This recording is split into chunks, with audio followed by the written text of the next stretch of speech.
It's the end of 2022 and it's the hardest than ever to be a roofing contractor. In this video, I'm gonna go over 10 biggest problems in the roofing industry and what we have to do to change our industry for the better.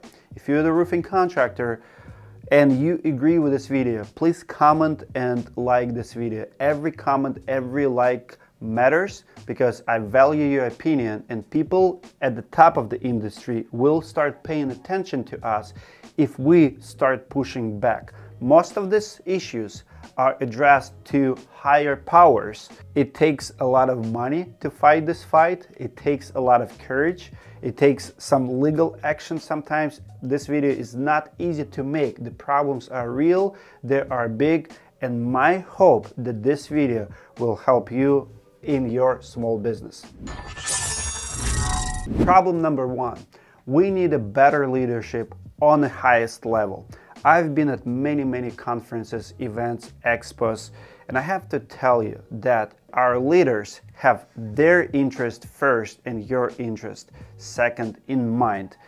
I have seen a lot of selfishness, I have seen corruption, I will explain it in problem number two. But overall, if our leaders will start thinking about the roofers, about labor part, about little guy and not their corporate profits and greed, our industry will become better. In the roofing industry today, richer is getting richer and smaller guy, worker is getting poorer. And it's very sad to see. I see people at the very top making decisions that favors them. I see suppliers and manufacturers making more money than ever. I see conferences endorsing that behavior. And overall, little guy is the one who is the biggest loser in the game. If we change that leadership, if leadership start taking care of little guy, we will become better. That leads me to the problem number two. We have to cancel corporate corruption. What is corporate corruption, you ask? It's not a government corruption. It's where you accept money from a corporation and you endorse them and you close your eyes on the problems, a lot of times ethical or moral problems with that corporation. For example, if you see that a company is making pretty bad product, we see a lot of it happening in the pharmaceutical industry and a few others. So company have money and they can pay you, let's say $250,000 to attend your expo or your conference. You are organizing that expo and you cannot say no to biggest player or players who offer you $200,000, $300,000, $400,000 to be the main exhibitor on the floor. You do know that they're doing some shady stuff. You cannot talk about it, you will not talk about it because you're corrupt. You're accepting money from them and that money shushes your opinion. You know, they're shushing you. It's like be quiet money. You do see that what they do is not always right, but who are you to talk about it? You could talk about it, but you're also a leader. You're putting events, you have a magazine, you're big in roofing industry, but because you are collaborating with them and you're getting paid from them and they're maybe one of your bigger clients, you're closing your eyes. I call it corporate corruption, where money is not allowing you to do what's right, but you're kind of playing along and we're feeding this beast, but you're not talking about it and exposing the problems that will help millions. You're just doing what's good for you and what's good for them, and I call it corporate corruption. That has to stop. Problem number three, we have to declare the war on drugs and alcohol. This problem is huge in construction industry. We have a huge labor shortage. Young people are not joining construction trades. People who are in the trades don't have good health, retire early. Not many people are going into the trades. It's hard to recruit. And the image we have, it's pretty bad. We have problem with the alcoholism. We have problem with the drug addictions. I mean, we have people dying at our conferences from overdose in their hotels. I'm talking both about salespeople, business owners, and also installers. This has to stop, but unfortunately, those leaders I mentioned in the problem number one are the ones who are endorsing it. Go to any of our expos. You will have 10, 15 beer booth at the conference. It will be hard to find the lemonade or water, and it's very sad. Big corporations will drop $40,000-$50,000 to get 2,000 roofers drunk at the party, but they will not help you to wrap your vehicle, to help you advertise with a couple $1,000s. That's a roofing industry today. And unfortunately, we keep feeding that problem. We keep investing our money in it instead of calling it out. And it starts at the top. If we start calling it out, if we declare the war on it, we will be healthier, we will be happier. I'm not against alcohol. Everything in moderate consumption. We can drink a little bit, but when you do know that majority of the roofers have a problem, they drink too much, they are not healthy, they are not on healthy diets, and we're not gonna talk about it and only gonna offer them even more to do it, come on, give me a break. This has to stop. Problem number 4, we have to endorse labor again. Most corporations, suppliers, manufacturers are after business owners. And to be honest with you, laborers, installers, crew leaders are the ones who are left behind in this game. Nobody really paying attention to the smaller guys. Everybody wants to wine and dine the business owner. We're putting too much effort on how much money we can make on salespeople, and we are not highlighting the real labor, the person who actually does the work. That's why everybody wants to be a business owner, everybody wants to be sales, nobody wants to work with their hands. What's the future in it? I mean, someone have to do the work, but how do we attract our youth to go into the trades when we only talk that being in the roofing business is owning roofing business? You have to glorify the trade a little bit, because the real money should be on the labor side, not on the sales or business owner side. And I think our laborers are a little bit underpaid. I think we don't give them enough credit. And I'm talking about the industry. When we go to expos, when we go to events, when we organize the fun side, it's usually geared towards people like business owners or salespeople, not installers. We don't give them enough training, we don't give them enough credit, and we don't recognize them for their work. We need more W-2 employees in the industry, less 1099s, and we have to recognize the hard-working people in the industry on all levels. And again, it starts at the top. As an industry, we have to wake up and ask ourselves what tomorrow brings. Because today, most roofing companies already cannot find laborers. You can find the salespeople, harder, but you still can find it. And we have to start thinking about it. Again, starts at the top. Number 5, we have to regulate insurance game. Insurance companies are the biggest buyer of roofs in the United States. They're the ones who are writing checks. And in the states where it's regulated, like Louisiana, it's much easier. When insurance companies has to make a decision and pay out claim within 60 days, for example, or when you cannot cover deductible and a few other things, it's much easier to be a roofer, much easier to be in business, hire a lawyer. Some people might argue about it, but insurance companies are not as regulated as they should be, and they still do what they want. They still can deny claims. They play their game. We have to push back. Roofers should not have as many headaches working with insurance companies as they do today. But it also leads me to the problem number 6. We have to prohibit soliciting of roofing jobs as we know it. Storm chasers needs to stop milking the claims, needs to stop going on the roofs with a microscope looking for damage. Sorry guys, but I'm gonna say to you, if we want to change, we have to start with ourselves.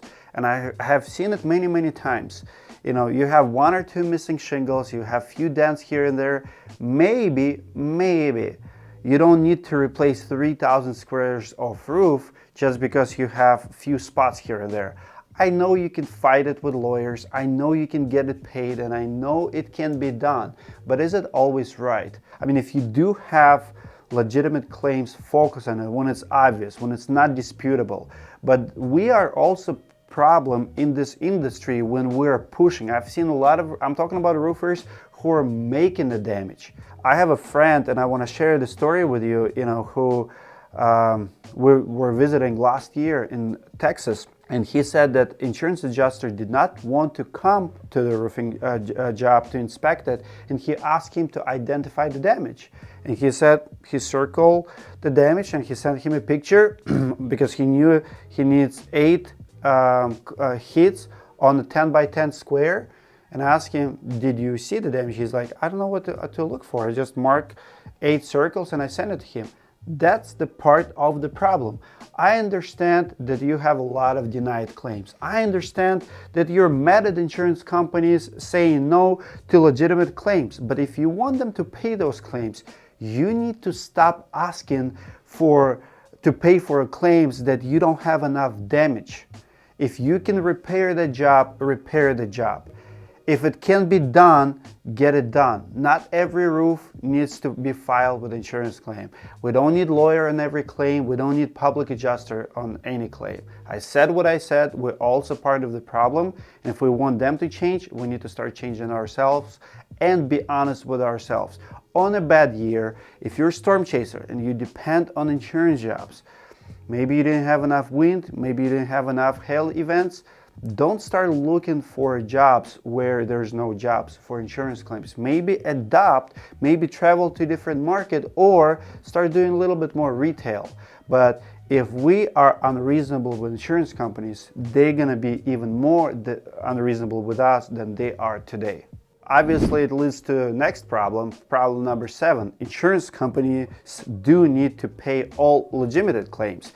And this number is way bigger than all the problems with the roofing contractors looking for damage, whereas maybe it's not enough filing claims on the properties that shouldn't be paid by insurance companies. Maybe it's maintenance problems or even problems with the product. But insurance companies are denying way too many claims. That's why lawyers are being dragged in. That's why public adjusters are being dragged in. Supplements. I mean, we have like 5 players in the industry.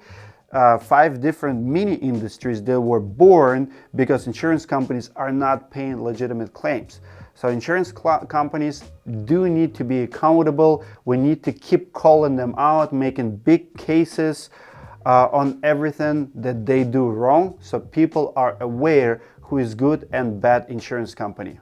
I'm gonna take a quick break from the problems. I'm gonna ask you to follow us on Patreon. If you like our content, if you wanna make the difference, you can support us with a $5, $15, or $25 a month. It truly helps. We want to keep doing what we're doing. We want to keep calling out big players in this industry, but it's not easy to go after $5, $10 billion player knowing that they probably can sue you and drag you in a legal battle.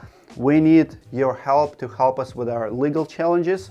As we speak, I'm actually fighting one big corporation and I want to go after 2 more, but I need at least 1,000 people to support me on Patreon to freely do videos like this and not to be afraid to be dragged in legal fights, because my budget is limited. Video costs money, but also legal expenses are rising up for us. If you like our content and you want to support our cause, go to patreon.com/roofinginsights and give us donation there. It's monthly. We appreciate every single person who supports us on Patreon, and in return you will see our best of the best content behind the scenes. You will see our legal letter, stuff that I cannot publish on this channel. You will not be disappointed. I'll see you on the Patreon. Problem number 8 is we're not punishing insurance companies when they get caught. I've interviewed quite a few lawyers on this channel, Chad Wilson and John Houtelling and a few others. Insurance companies do lose in court. It's not enough just to call them out, but one of the bigger problem is they calculate their risk. They know if they denied 100 claims and at the end they have to pay them, guess what? The money that they pay and the fine that they pay still can be offset by all the profits insurance companies make collecting all the premiums through the year. So the fines have to be real fines. I mean, if insurance companies have to pay $1 billion to some fund to pay denied claims, that'll be the real deal. It cannot be $50,000, $100,000. One of the lawyers shared me the story. They were fighting on this claim. I believe it was State Farm. They lost the claim. It was like $40,000 or $50,000. As they're walking out, the lawyer said, like, you didn't win. Well, my lawyer said, yes, we did win. In fact, we have a judgment. We won $40,000, $50,000. And what State Farm lawyer said, like, you didn't really win, because for them, it was pennies. Like $50,000, you think it's a big deal. They were kind of belittling the lawyer who just beat them in court. And that's the problem. That's the problem. Because State Farm needs to be punished by, I don't know, $500,000, $1 million on every claim that they did not pay in the beginning, and we have to take them to court. When they start paying big money, they're gonna wake up. And again, if we only have legitimate claims in the process, it will help. But if we're gonna be losing in courts with our fake claims, we're gonna be part of the problem, and they're not gonna pay those big fines. So insurance companies needs to be punished by big dollar amounts on every case that was denied wrongfully. Problem number 9, we have to push back on roofing product manufacturers with all their false claims, with all fake advertising. If you don't believe in it, please call them out. If you don't believe in lifetime warranty, talk about it. If you know that your manufacturer is not recycling shingles, please tell the homeowner that. Please call them out, because they're asking you to lie to the homeowners. Where and how did you learn that it's good for the business to lie to people? You think you're going to be a successful contractor telling half-truth? I know only one way to be successful. Is to work hard, to have superior product, and to always tell the truth. Don't you want to be that guy? But yet, we are playing by their game. They're coming up with all their gimmicks, and we have to pass it on. And I'm telling you, if you're playing the gimmicks, sooner or later you will get called out. And when you do, you're not gonna look good, and you will be losing jobs, rightfully so. So if you're playing gimmicks and I'm not, maybe you look better on the front end, but I'm gonna call you out. I'm gonna come after you. Every manufacturer who offers 50-year warranty on a 20-year product should deserve to be called out. And this channel will do it for the rest of days. Guys, your product lasts 15, 20 years. Go back to 2012, when you change the warranty from 30 to 50 years. You don't sell metal shingles. You don't sell metal roofs. We're not talking about lifetime warranty when we talk about asphalt shingles. Be reasonable. Set reasonable expectations or get called out. And if you're a roofer and you agree with this message, I want you to comment below, because this is real talk. There's 100,000 of us. There's 7 of them. And they are bullshitting us, and we're all eating that soup. And I say enough is enough. You guys need to wake up, and you need to make them accountable as well. And the last problem on my list today, that's where I stop. We probably can keep digging deeper, but the last one is call out anything fake. Here's what I mean. Here's what I see in 22 is one of the bigger trends. I see the rise of fake reviews. I see business owners buying reviews on Google. I see people buying views and likes on their social media accounts. I have one hater, Lindsay Douglas, who purchased negative comments on her interview on this channel. I mean, who are we becoming? If you have to buy positive reviews to stay in business, you deserve to be called out. Call out anything fake. Fake practice, fake promise. I mean, anything fake. There's so much fake and unreal. There's so much shadiness happening. It becomes super hard to do what's right. It becomes super hard to be honest contractor, because it's unfair advantage. If I go to the homeowner and let's say I have 20 reviews, but they're real reviews, and someone goes with the 200 reviews, it's not fair. Then I sell 25-year warranty, they sell 50-year warranty. Both products will fail, but his product is not better than my product. I'm just more honest. I mean, think about what are we doing? We're faking it, we're lying. He's saying that he recycles. I say we don't recycle. Both of us don't recycle. At the end of the day, we're lying to the homeowner. Sooner or later, the homeowner will find out. And the person who lies, I mean, I don't think he's going to be successful long term. He can get it right now. I mean, and the list goes on and on. I mean, don't get me started on the solar sales. When you go to the homeowner and you tell them they're gonna save money by buying $50,000 solar roof, they're not. They'll never save money. They'll never see their money back. You know the numbers. You know your fine print. This has to stop. And again, it stops with us. It stops with our partners. We have to go back to the honest way of doing business. Roofers, what happened to us? I'm looking at this industry in just last 10 years, and it's night and day. I mean, you know how many contractors emailed me, text me, or DM me in the last 2 months that their competition have purchased hundreds of reviews and they don't know what to do with it? I mean, not only we buying reviews for our companies to look good, but roofers buying negative reviews on their competitors. I mean, is this how we're gonna do this? I'm talking about, waiving deductibles and all of the other stuff. Guys, we can do better, but it starts with us. So call out anything fake.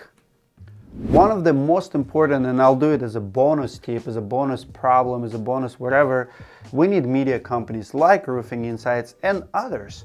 We became politically correct. I see a lot of podcasts, a lot of people who wants to do content, but no one wants to ruin relationship with anyone. So we became tolerant to the problems. We became tolerant to greed, to fake, to shady. We see it's happening. You know how many contractors told me, Dmitry, I know this is the problem, but I can't talk about it. I know they're doing it, but I can't talk about it. Why can't you? Because no one wants to ruin the relationship with anyone, and as a result, we have very bad image on all of us. Because when few contractors making damage on shingles, we all look bad in front of insurance companies. When we go to court, insurance companies saying, well, roofers are, faking damage.